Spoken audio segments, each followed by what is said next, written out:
Dobry wieczór. Tutaj William. The main news stories in Poland over the past week have included claims of a political motivation, as lawyer and former Deputy Prime Minister Roman Giertych is held in a money laundering probe.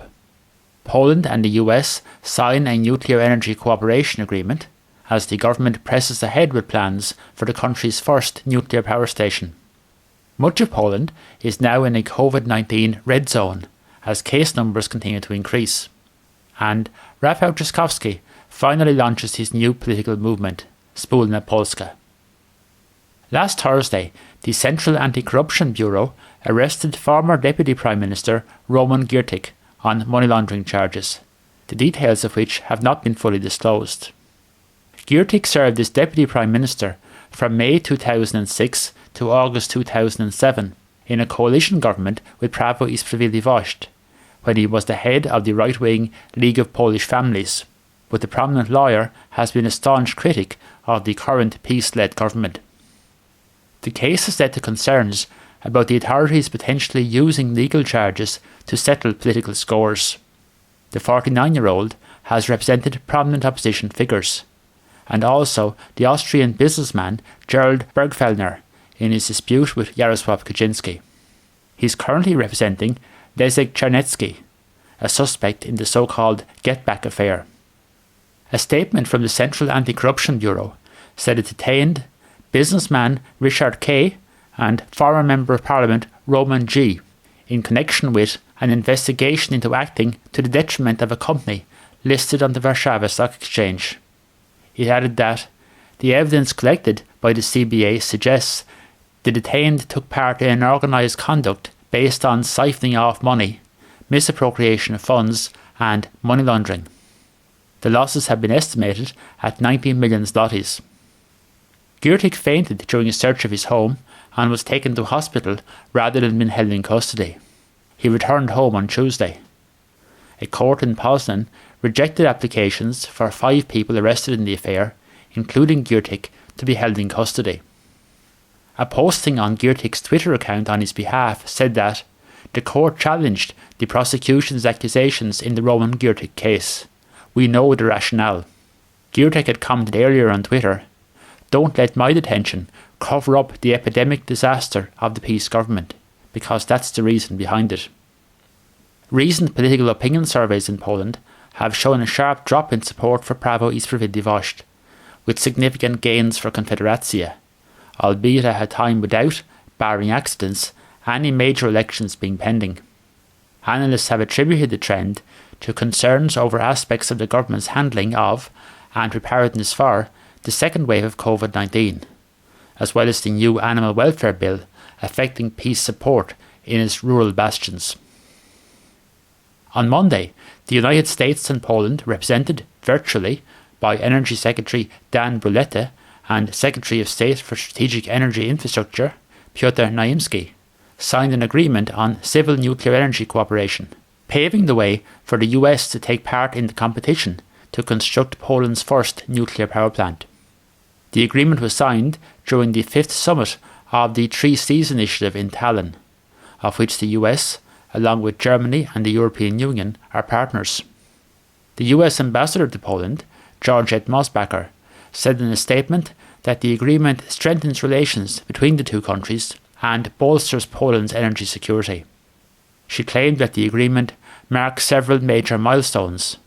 Not only does it strengthen Polish-American relations, but it's an announcement to the rest of the world that America is back in the nuclear business, thanks to cutting-edge US technology. Mosbacher added that the US is ready to help our partners achieve energy security, providing both technology and financing. Under the new agreement, Poland and the US will jointly prepare a report over the next 18 months, which will feed into the final selection by the Polish government of a partner for the nuclear power plant project.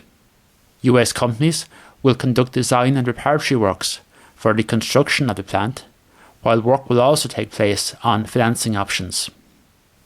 The Polish nuclear power programme provides for the construction of 6 nuclear reactors with a total capacity of 6 to 9 gigawatts, with the first one coming online in 2033. In a joint statement by the Polish and US presidents last June, the US pledged to assist Poland with both civil nuclear energy and 5G technology. The 3Cs summit itself was only attended in person by 3 heads of state: Poland's Andrzej Duda, Bulgaria's Rumen Radev, along with the host Estonian President Kersti Kaljulaid.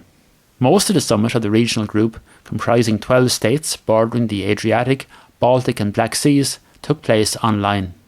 The group aims to promote cooperation between its members in order to contribute to economic growth and energy security. There has been a further tightening of COVID-19 restrictions in Poland amid an ongoing increase in the number of reported cases. Last Thursday, it was announced that many more areas of the country, including the capital Warszawa, would become so-called red zones, meaning the introduction of further measures, including the ending of in-person learning at secondary schools and universities, and fewer numbers allowed in shops and on public transport from Saturday. Even in yellow zones, restaurants can only serve takeaways after 9 p.m, while gyms and swimming pools have been closed. The latter measure especially has drawn protests from the industry. Yesterday, Poland reported a record number of new COVID-19 cases, with 10,040 new cases confirmed, with an additional 130 deaths reported. As of Wednesday, the total number of COVID-19 cases reported in Poland stood at 202,579, with 3,851 deaths being attributed to the virus. Meanwhile, Jarosław Kaczyński has become the latest high-profile politician to go into quarantine after coming into contact with a confirmed case. He's reported to be feeling well and working from home.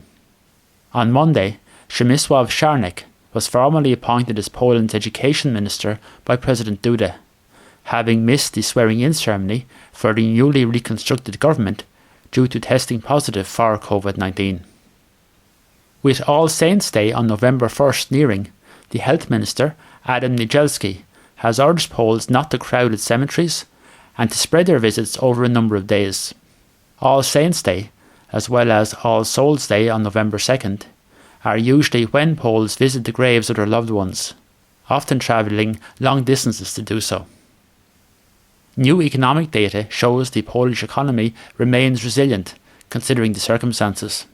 Retail sales rose by 2.5% in September at constant prices, compared to the same month last year, the Central Statistical Office reported on Wednesday.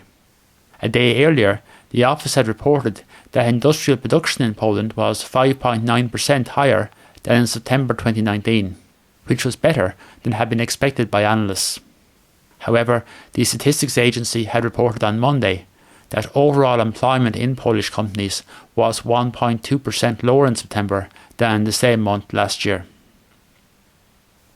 The former national presidential candidate and current Warszawa president, Rafał Trzaskowski, has launched a new political movement, as opposed to a political party, as he's already the deputy leader of Platforma Obywatelska, as well as a trade union.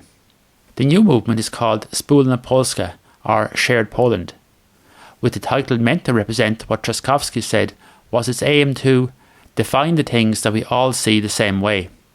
He said that although Poland is divided like never before, he believes in a shared Poland.